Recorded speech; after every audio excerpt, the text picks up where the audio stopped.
있습니다. 우리 말씀은 룻기 1장 15절부터 22절 말씀입니다.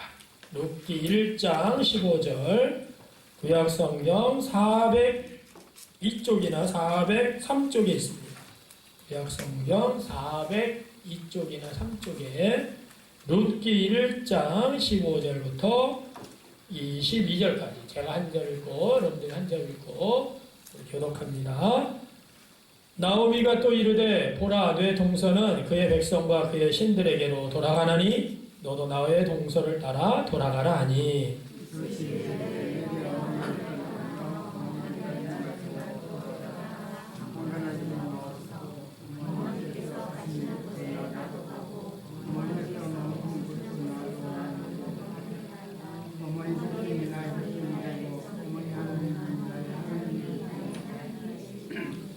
어머니께서 죽으시는 곳에서 나도 죽어 거기 묻힐 것이라. 만일 내가 죽는 일 외에 어머니를 떠나면 여호와께서 내게 벌을 내리시고 더 내리시기를 원하나이다 하는지라.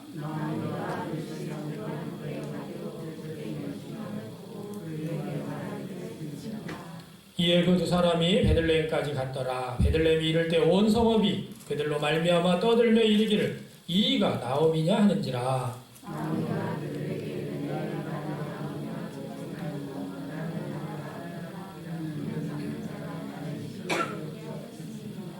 내가 풍족하게 나갔더니 여호와께서 내게 비어 돌아오게 하셨느니라. 여호와께서 나를 징벌하셨고 전능자가 나를 괴롭게 하셨거늘 너희가 어찌 나를 나오미라 부르느냐 하니라.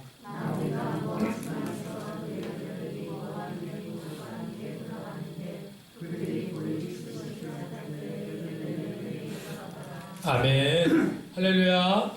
네, 오늘도 하나님의 은혜와 복이 우리 모든 성도님들과 가정에 풍성하기를 간절히 축원합니다. 자, 오늘은 우리 옆 사람하고 인사하겠습니다. 하나님은 지금도 우리를 위해 일하십니다. 네, 하나님은 지금도 우리를 위해서 일하십니다. 하나님은 지금도 나를 위해서 일하고 계세요. 오늘은 어버이날이면서 어버이 주일입니다. 어버이 주일의 이 유래는 이제 미국에서 시작이 되었죠. 1910년에 미국의 웨스트 버지니아주의 한 촌에서 26년간 주일학교 선생님으로 있으셨던 안나 자비스라고 하는 여 선생님이 계셨어요. 얼마나 훌륭한 주일학교 교사였는지 이 선생님이 돌아가시고 그 다음에 제자들이 다 같이 모여가지고 이 안나 자비스 선생님을 추모하는 추도식을 이 제자들이 열었습니다. 그래서 안나 자비스 선생님을 기억하면서 뿐만 아니라 그러면 그 따님을 초청해서 우리가 함께 이 추도식을 하자. 그래서 멀리 살고 있는 이 안나 자비스 선생님의 딸을 초청을 해가지고 이제 추도식을 했습니다. 자, 그런데 이 추도식 식순에 어머니 자비스 선생님에 대해서 이야기를 할 수 있는 기회를 이 딸에게 줬어요. 그때 이 딸이 어머니께서 어렸을 때 이 자비스 선생님이 항상 이 가정의 달, 주일학교 학생들의 이 가정의 달이 되면 5번째 계명인 내 부모를 공경하라 이 계명이 있는데 너희들은 부모님을 어떻게 공경할 거니 하고 매년마다 이 교회학교 어린이들한테 다음 주에는 부모님에게 어떤 것을 할지를 한번 너희들이 생각해봐라. 그러면서 이제 매년 위대한 그런 부모님의 사랑을 기억할 수 있도록 이 선생님이 그것을 했어요. 그러니까 이 딸이 그것을 기억하고 나는 오늘 어머님을 기억하면서 카네이션 꽃을 준비했습니다. 그러면서 그 추도식 재단에 카네이션을 이렇게 드렸습니다.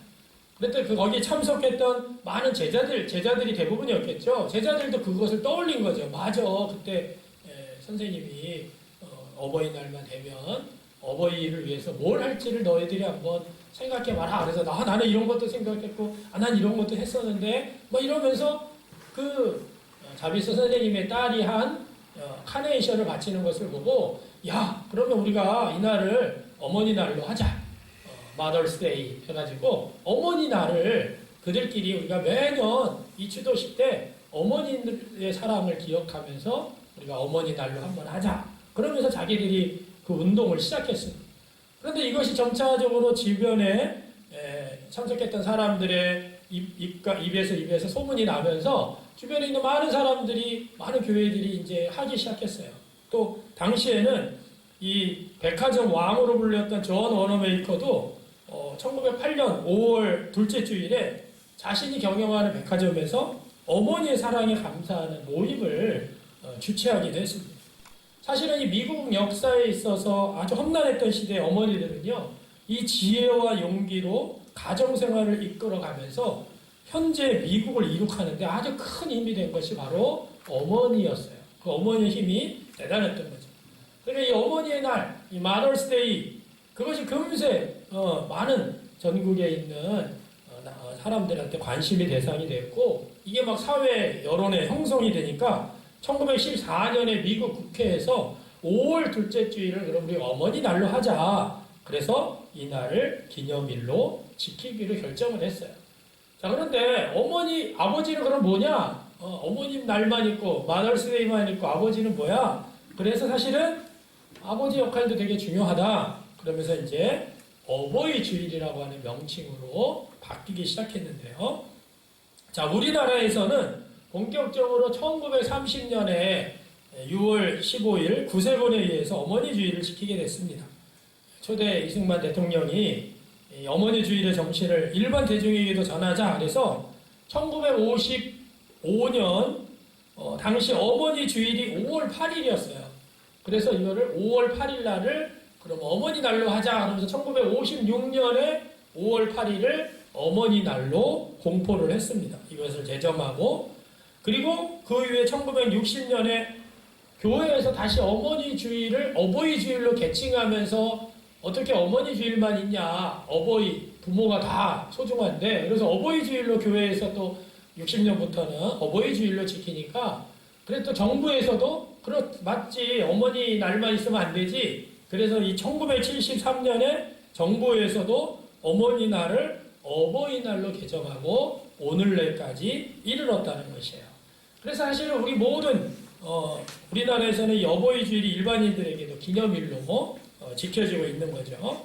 자, 어버이 주일의 풍습으로 가장 대표적인 것이 이제 카네이션을 다는 것. 우리 아까 안나 자비스의 선생님의 딸이 어머니께서 가장 내 부모를 공경하라는 십계명을 떠올리면서 내가 뭘 할까 하다가 카네이션, 어머니가 안나 자비 선생님이 좋아하셨던 꽃이 바로 카네이션이었어요. 그래서 이 카네이션, 어머니가 좋아하는 카네이션을 내가 가서 바쳐야겠다. 그래서 추도식 재단에 가서 바친 것이, 그 다음에 사람들도 그러면 우리가 다 같이 카네이션을 달자.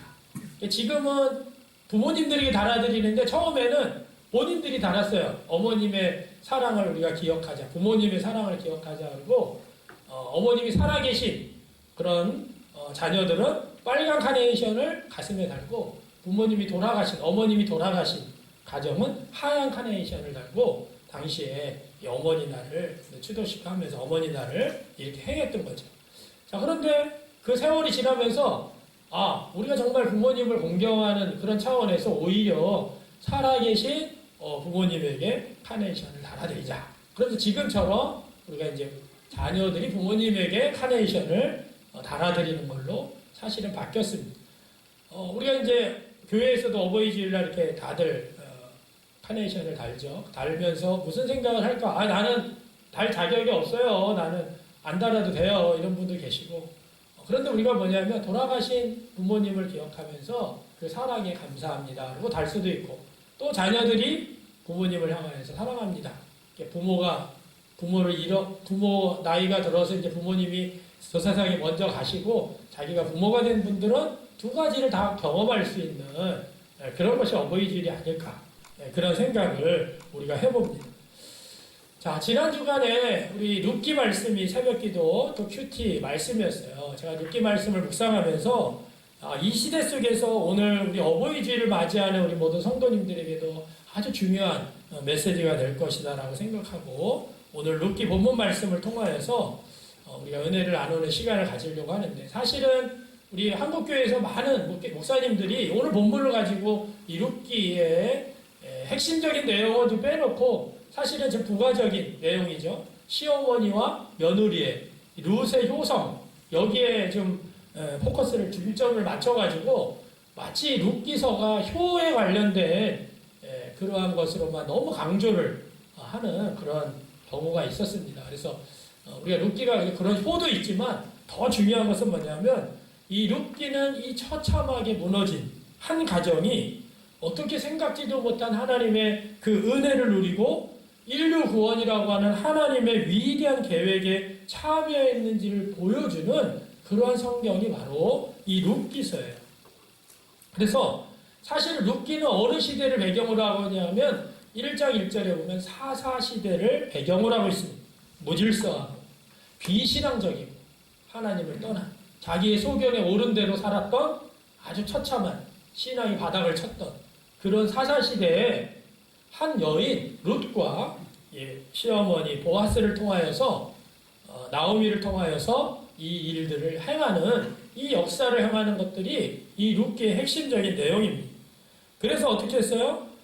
한 가정이 우여곡절 끝에 회개하고 또 정말 하나님의 주신 은혜에 놀라운 일들이 일어나는 이 감동적인 드라마가 1장부터 4장까지 아주 짧은 장이지만 정말 드라마틱한 그런 내용을 다루고 있습니다.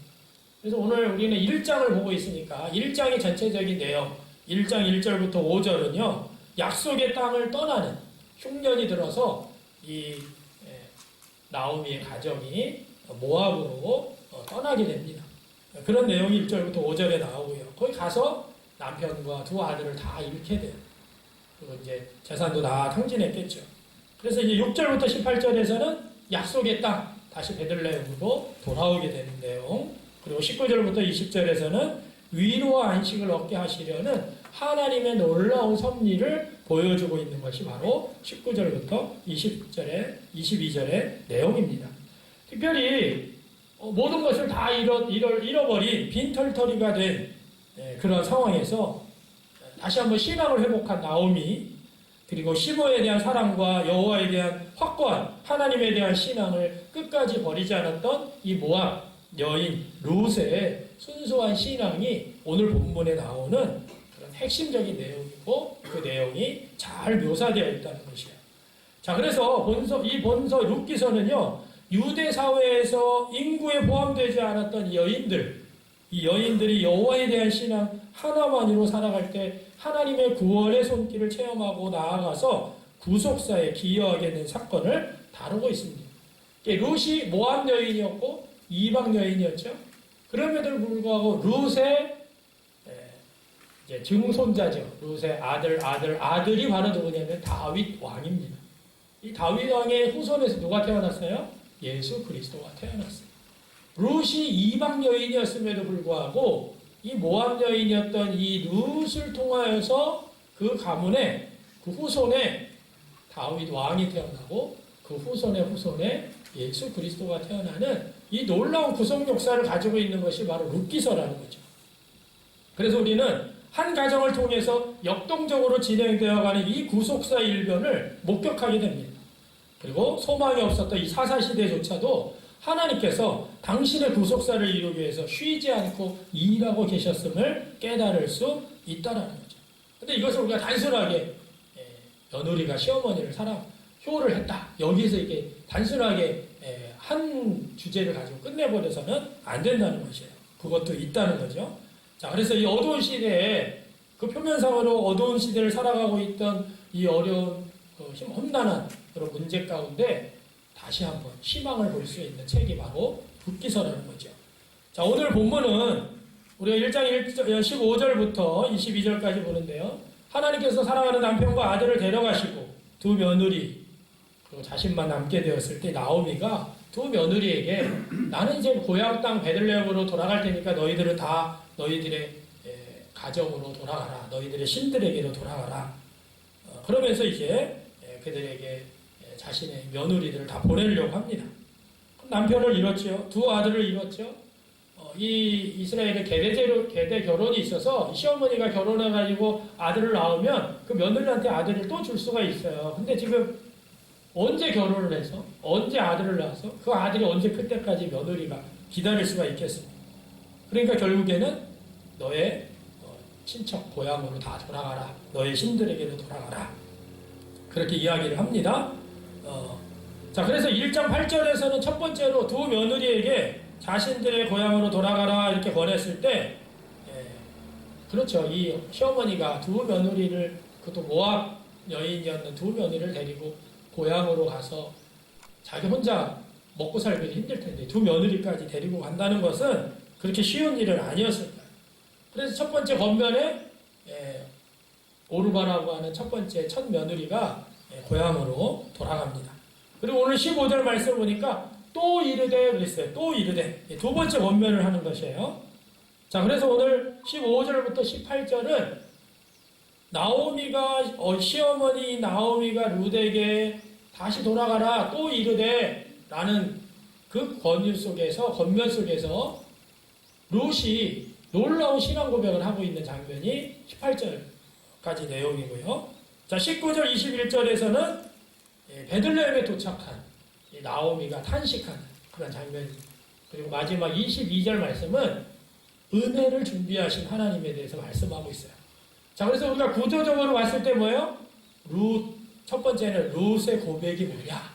이게 아주 중요합니다. 두 번째는 나오미의 탄식. 이제 며느리인 룻의 고백과 또 시어머니 나오미가 어떤 걸 탄식했느냐. 그런데 하나님은 무엇을 준비하고 계시느냐. 22절 말씀. 핵심적인 말씀이죠. 자, 오늘 이 세 가지 구조를 가지고 함께 우리가 은혜를 나눌 텐데요. 자, 첫 번째, 룻의 고백입니다. 어머니의 하나님이 나의 하나님이시라. 우리 한번 해볼까요? 시작. 자, 나오미가 재차 룻에게 권면한 것은 단순히 시므에 대한 애정을 초월하여서 이 둘째 며느리도 하나님에 대한 신앙이 바로 서 있는가를 시험해 본 것을 우리가 해석하는 그런 학자들도 있습니다. 그래서 15절 말씀을 보니까 보라, 내 동서는 그의 백성과 그의 신들에게로 돌아갔나니. 무슨 말이에요? 오르바가 단순하게 시어머니의 품을 떠난 것이 아니라 사실은 하나님의 품을 떠난 거죠. 그 모압이 믿고 있었던 그모스라든가 바알볼 신을 섬기는 우상 땅으로 돌아간 것이에요. 그렇기 때문에 이 나오미는 다시 한번 또 이르되 룻을 시험하고 있습니다. 너도 너의 동서를 따라가라. 이것은 뭐예요? 너도 동서가 결단을 내린 것처럼 결단을 내려서 너의 백성과 너의 신에게로 돌아가라. 근데 오르바는 뭐예요? 가장 현실적인 것을 선택한 거예요. 여러분, 우리가 아주 신앙생활이 아주 중요합니다. 가장 현실적인 것이 가장 신앙적인 것이 아니에요. 오르바는요, 현실적으로, 상식적으로 봤을 때, 그래. 내가 우리 고향으로 돌아가면 다시 결혼도 할 수 있고, 지금 시어머니, 빈털터리가 된 시어머니, 남편도 잃고, 자식도 잃고, 또 이방, 자기한테는 이방이죠. 이 베들레헴이라고 하는 이스라엘이라고 하는 그 나라에 가서 전혀 친척도 없고 아는 사람도 없는 그런 곳에 시어머니 따라가서 있느니 시어머니가 지금 고향으로 돌아가려니까 아주 가장 현실적인, 상식적으로 가장 현실적인, 그러고 고향으로 돌아간 겁니다. 그러나 결과적으로는요, 하나님보다 그들이 믿고 있는 우상 땅으로 돌아가게 된 거죠. 자, 왜 룻이 계속해서 이 성경에 룻기라고 하는 책이 나올 정도로 왜 룻이라고 하는 여인이 왜 대단하냐? 그의 효성이 대단한 게 아니라 그의 신앙의 고백이 대단한 거예요. 오늘 16절, 17절 말씀이 룻이 하나님에 대한 신앙의 고백이 펼쳐지고 있습니다. 시므를 향한 뜨거운 애정도 있었지만 하나님을 향한 룻의 확고한 신앙의 엄숙한 고백이 표현되고 있는 거죠. 자, 첫 번째는 뭘까요? 내게 어머니를 떠나며 어머니를 따르지 말고 돌아가라. 강권하지 마옵소서. 나는 시어머니하고 절대 떨어지지 않겠습니다. 무슨 말이에요? 내가 어디를 가시든지 함께 가겠습니다. 내가 어디를 가시든지 내가 어머니를 봉양하겠습니다. 더 이상 고향으로 돌아가지 말라고 하십시오. 여러분, 현실적으로는 시어머니 빈털털입니다. 시어머니에게서 뭔가 평생 과부로 살아야 돼요. 그런 상황이에요. 그런데 남의 나라에서 과부가 된 이방 여인이 과부인 시어머니를 모시고 산다는 것이 그리 쉬운 일은 아니죠. 그게 현실적인 거예요. 그러나 룻은 내가 시어머니와 함께 하겠습니다. 어머니를 내가 봉양하겠습니다. 끝까지 내가 따라가겠습니다. 그래서 이 두 번째로 뭐라 그랬어요? 어머니께서 가시는 곳에 나도 가고 어머니께서 머무시는 곳에서 나도 머물겠나이다. 결단의 고백이죠. 시어머니가 어디를 가시든지 나도 갈 것이고 어느 곳에든지 머물든지 나는 머물 것입니다. 이 머문다라는 뜻은요, 불편한 상태로 밤을 지샌다라는 의미를 가지고 있어요. 여러분, 모압에서 베들레헴까지 한 80km 정도 넘는 그 길인데 가면서 같이 잠을 자겠죠. 근데 그것만을 가리키는 것이 아니라 베들레헴에 가서도 비록 정착하지 못하고 안정적인 불안전한 삶을 산다 할지라도 나는 나머지 생을 바로 어머니와 함께 하겠습니다. 어머니와 함께 머물겠습니다. 나그네의 삶을 산다 할지라도 고달픈 삶이라 할지라도 내가 어머니와 함께 그것을 감당하겠습니다. 그게 두 번째. 그리고 이제 세 번째가 엄청난 신앙 고백이죠. 어머니의 백성이 나의 백성이 되고 어머니의 하나님이 나의 하나님이 되시리니. 헌신에 대한 맹세의 고백입니다. 여러분, 당시에 이스라엘은요, 모압이라고 하는 나라는요, 아예 이스라엘 회중에 들어올 수 없을 법까지 정해져 있었습니다. 베들레헴에서 유다 백성들이 자신을 거부할 가능성이 충분히 높았어요. 모압 여인이야 내칠 수도 있고 들어올 수도 없었을 그런 상황이었어요. 그런데 오늘 룻은 뭐예요? 어머니의 백성이 자기 백성이 될 것이라고 다짐합니다. 이것은 뭐예요? 진실로 하나님만이 참 하나님이 되신다라고 하는 올바른 신앙의 근거였다라는 거예요. 자기 고향으로 돌아가면, 모압으로 돌아가면 제어돼서 남은 여생 평안한 안식처를 얻을 수 있음에도 불구하고 아무 희망이 없는 시어머니를 따라가겠다라고 하는 룻의 결심은 단순한 효성이나 애정을 초월해서 완전한 자기 희생을 감수한 위대한 신앙에서 비롯됐다는 것입니다. 그래서 17절 말씀에 어머니께서 죽으시는 곳에서 나도 죽어 거기 묻힐 것이라. 만일 내가 죽는 일 외에 어머니를 떠나면 여호와께서 내게 벌을 내리시고 더 내리시기를 원하나이다 하는지라. 죽음을 각오한 죽음 외에 우리 둘 사이를 갈라놓을 수 없습니다. 자, 이 장면을 통해서도 우리는 그래도 나오미가 신앙생활을 잘했구나. 이방 땅에서 시어머니로서의 하나님을 믿는 신앙을 오르반은 떠났지만 그래도 룻을 보니까 시어머니의 그 신앙을 잘 배웠구나. 그게 뭐예요? 이 나오미가 여호와의 신앙을 잘 물려줬다라는 것이죠. 어려운 가운데서도 모압 땅에서 이방 신이 우글거리는 그 땅에서 하나님을 고백하고 있는 이 룻의 신앙의 고백을 시어머니 나오미가 그래도 복음을 잘 전술했구나. 이것을 우리가 볼 수가 있어요. 왜 그럴까요? 룻이 어머니나 그 시아버지나 그 형제들이 하나님에 대한 신앙생활을 제대로 안 했다고 하면 그걸 어떻게 알고 어떻게 배울 수가 있겠어요? 그것을 그 신앙생활을 살고 또 자모들에게 가르치고 그것을 배우고 자신, 우상, 믿었던 신앙을 떠나는 그것을 우리가 발견하는 거죠. 자, 이러한 고백을 들으면서 나오미가 오늘 18절 말씀 보니까 나오미가 룻이 자기와 함께 가기로 굳게 결심함을 보고 그에게 말하기를 그치니라. 더 이상 이 룻이 시어머니의 권유에도 불구하고 모압신과 그 백성을 뒤로 하고 내가 여호와 하나님과 이스라엘 백성을 선택해갔다라고 하는 나오미를 따라서 낯선 땅에서 이방인이자 바보로 살아야 된다라고 하는 어떤 대가도 기대할 수 없는 희생적인 삶을 선택하는 것을 보고 이제 그 말을 그쳤다라고 표현하고 있어요. 오늘날 우리 뉴스를 보면 가족 간에도 손이익을 계산하면서 강팍한 마음으로 정말 생각하지 우리가 상상할 수 없는 일들이 가정 안에서도 이루어지고 있는 이 시대에서 우리에게 아주 주는 귀한 메시지임을 우리가 발견하게 됩니다. 그래서 사실은 우리가 성경 전체에 룻기와 에스더, 여자의 이름이 나오는 유일한 성경이 룻기와 에스더예요.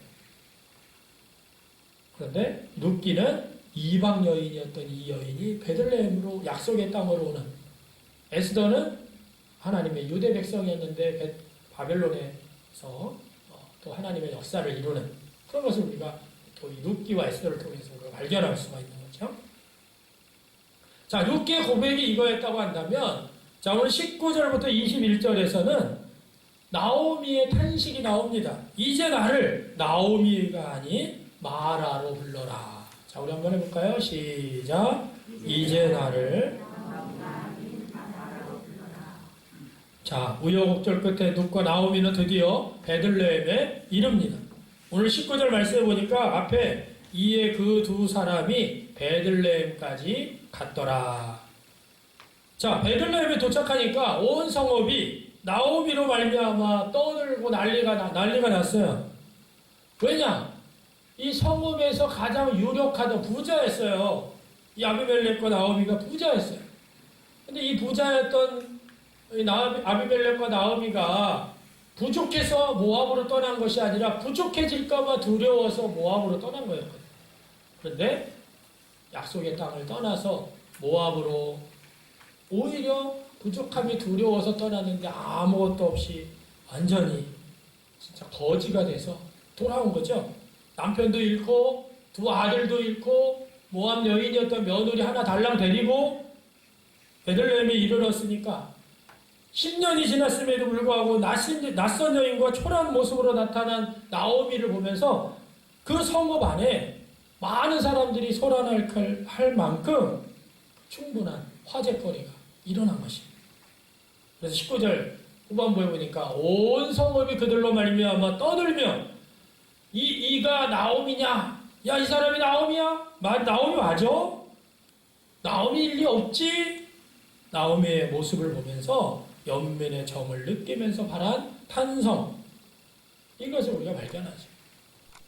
그렇죠. 우리가 금이하냐 잘 돼가지고 고향으로 가면 얼마나 좋습니까? 다 망해가지고 남편도 잃고 아들도 잃고 그리고 고향을 가니 난리가 난 거죠. 그래서 22절부터 21절은요 나오미의 탄식의 고백이 나오고 있어요. 20절 다 같이 읽어볼까요? 20절 시작. 나오미가 그들에게 이르되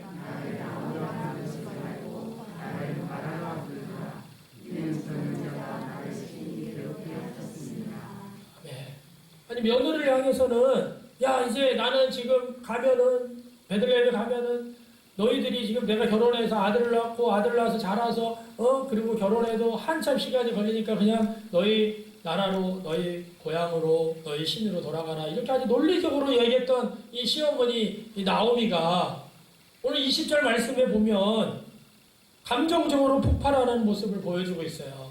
나를 더 이상 나오미라고 부르지 말아라. 나를 마라라 불러라. 나오미라고 하는 뜻은요 감미로운 자, 은혜로운 자, 사랑스러운 자, 한마디로 얘기하면 기쁨이라고 하는 뜻이에요. 그런데 마라는 뭐예요? 괴로움, 쓰라림을 뜻합니다. 야, 나를 더 이상 나오미라고 부르지 마. 나를 더 이상 사랑스러운 자라고 부르지 마. 나를 마라라고 불러라. 모압에서의 극도의 슬픔과 고통을 맛본.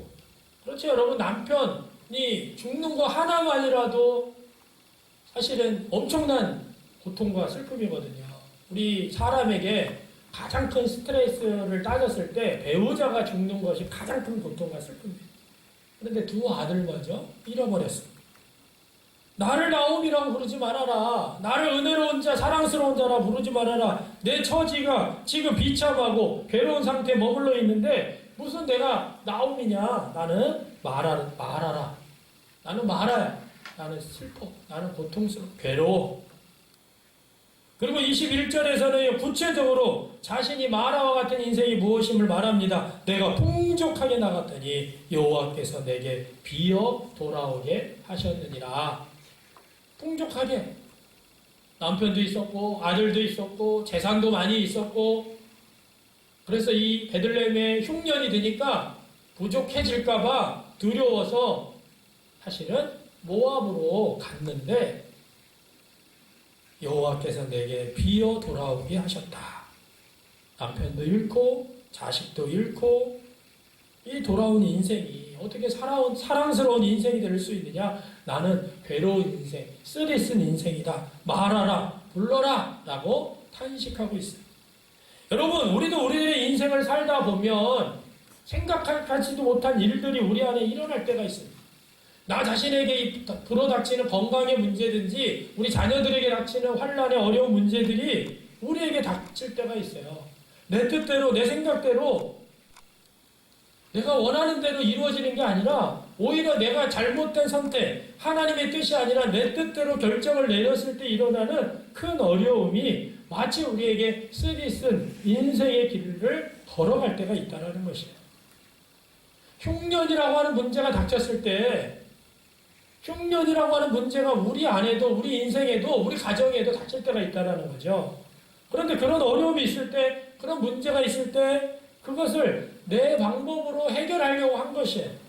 나오미와 그 가정은 야, 여기 지금 흉년이 있으니까 다른 나라로 얼른 내려가자. 약속의 땅, 하나님의 땅을 떠나서 자신들의 방법과 생각을 추구하면서 그 땅을 떠나서 그 문제를 해결하려고 했던 거죠. 그런데 오히려 하나님이 원하시는 것이 무엇인지를 묻지 않았다는 것이죠. 여러분, 우리가 중요한 것은 우리 안에도 닥쳐오는 인생의 흉년이 있을 때가 있고 어려움이 있을 때가 있고 문제가 있을 때가 있다라는 거예요.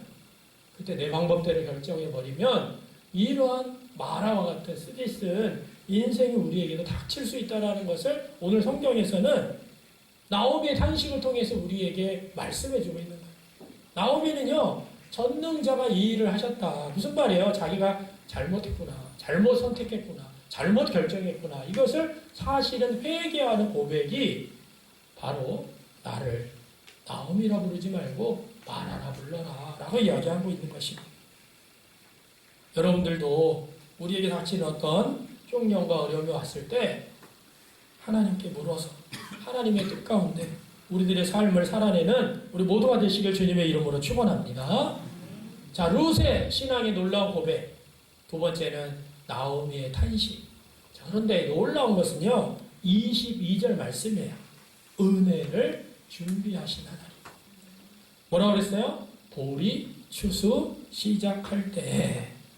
여러분, 22장은 1장의 요약이자 2장의 서론과 같은 룻의 귀환, 나오미와 룻의 귀환을 통해서 역사적인 바탕 위에서 간략하게 언급하고 있는 거예요. 마라의 쓰디쓴 심정을 가지고 돌아왔지만 하나님께서는 추수의 풍성함으로 그녀를 맞이하고 있다는 거예요. 여러분, 우리의 하나님은요, 우리와 같은 마라와 같은 인생길에 풍성한 은혜를 준비해 주시는 하나님이시라는 거예요. 할렐루야. 엄청난 거죠.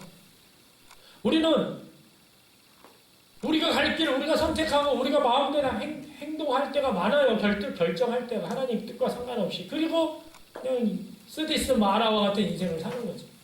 그런데 하나님은요, 그 가운데 우리에게 보리 추수 시작할 때 하나님의 은혜를 준비하고 계시는 거예요. 자, 22절 말씀으로 다 같이 한번 읽어볼까요? 아주 중요한 말씀이니까 시작. 나오미가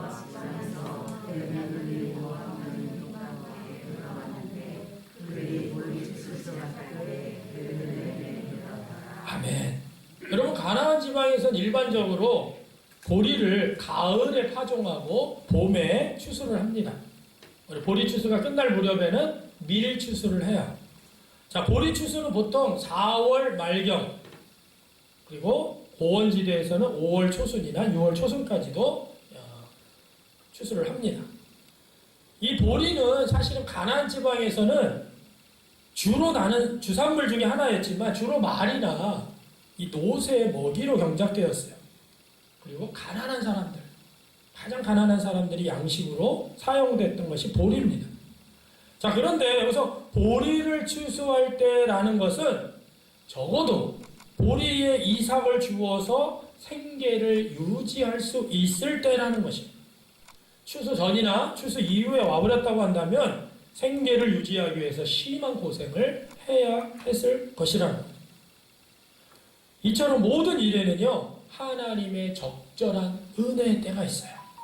나오미는 하나님이 자신을 괴롭게 하셨고 비어 돌아오게 하셨다라고 탄식하고 있지만, 하나님은 나오미가 보리추수 시작할 때 돌아오게 하심으로 그의 삶을 풍성하게 채워질 준비를 해두셨다는 거예요. 추수의 시작과 함께 나오미의 새로운 삶이 펼쳐질 예정이라는 것이죠. 하나님께서 나를 치시고 내게 고난을 허락하실 수 있지만, 하나님께서는 당신의 때, 당신의 뜻을 차근차근 이루어 가시는 분이 우리의 하나님이시라는 거예요. 지난 2년간 코로나로 인해서 우리는 얼마나 고달픈 삶을 살았습니까? 코로나는요, 우리가 교만하고 하나님 말씀과 무관하고 교회의 사명, 그리스도인의 사명을 잃어버렸던 그 우리들의 모습들을 다시 한번 발견하게 해주셨어요. 코로나 기간 동안에 너무나 힘들고 어려운 정말 마라와 같은 삶을 살았지만, 그 가운데 하나님은 그 고난 가운데 우리를 위해서 하나님과의 관계로 돌이키시고 하나님 가운데 풍성함을 누리시기를 원하시는 것임을 오늘 마지막 보리추수 시작할 때 말에서 깨닫는 그러한 시간이 되시기를 간절히 바랍니다. 우리는 또 여러분들 중에서는 아직도 마라와 같은 쓰디쓴 인생길을 걸어갈 수가 있어요. 그러나 나오미처럼 탄식하기보다 룻처럼 결단하고 헌신하시길 간절히 바랍니다. 그 고난 가운데 보리의 추수 때를 예비하시는 주님을 만나는 오늘이 되시기를 주님의 이름으로 축원합니다. 고난을 주시지만 다시 돌아와서 살게 하시고 당신의 때 나를 통해 새로운 일을 시작하게 나가실 그 하나님을 찾는 우리 모두가 되시기를 주님의 이름으로 간절히 축복합니다. 이 시간 우리 잠시 기도하는 시간을 가질 텐데요. 오늘 이 시간에는 첫 번째는 우리 부모님들을 좀 기억하면서 기도했으면 좋겠어요. 돌아가신 부모님도 계시겠지만 또 살아계신 부모님, 여러분 부모님이 계셨기 때문에 우리가 있는 거죠. 여러분들이 부모님들을 위해서 잠시 기도하시고 여러분들의 자녀들을 위해서 기도하셨으면 좋겠습니다. 우리 자녀들이 어머니 하나님이 나의 하나님입니다. 이 신앙의 고백이 전수될 수 있게 달라고 기도하세요. 여러분 많은 재물을 많은 땅을 상속하는 게 중요한 게 아니라 우리의 신앙이 상속이 돼야 돼요. 우리의 자녀들에게 믿음이 상속되게 하옵소서. 오늘 본문 말씀처럼 마라와 같은 인생에 탄식하고만 있는 것이 아니라 그럼에도 불구하고 하나님께서 보리추수 시작할 때 놀라운 은혜를 준비하시는 그 하나님과 함께하는 믿음의 고백의 삶을 살게 하옵소서. 우리가 다 같이 결단하며 나아가며 기도하겠습니다. 좋으신 하나님 감사합니다. 오늘도 살아계셔서 우리와 함께하시고 오늘도 우리에게 말씀하여 주신 하나님을 찬양합니다. 어버이 주일을 맞이하여서 우리가 부모님을 기억합니다. 우리의 부모님이 우리에게 해주셨던 그 모든 것들을 우리가 기억하고 다시 한번 우리의 삶을 돌이키며 우리가 어떤 삶을 살아야 될지 또 우리의 자녀들을 생각하며 이 신앙의 전수가 온전히 믿음의 유산이 흘러갈 수 있도록 하나님 인도하시고 그래서 이것을 통하여 우리 하나님의 살아계심과 하나님의 은혜를 경험하는 우리 모든 성도들 되게 하여 주시옵소서. 그래서 우리가 마라와 같은 쓴 인생의 길을 걸어가지만 우리를 위하여 준비하신 하나님의 은혜의 때를 기억하며 한 걸음 한 걸음 나아가는 믿음과 결단이 있는 우리 모두가 되게 하여 주옵소서. 이제 우리를 준비해 주신 그 은혜의 때를 기억합니다. 하나님 일하시고 역사하여 주시옵소서. 모든 것이 하나님 앞에 있습니다. 하나님 일하여 주시옵소서. 주님께서 함께 하실 줄 믿고 예수님의 이름으로 기도하옵나이다. 아멘.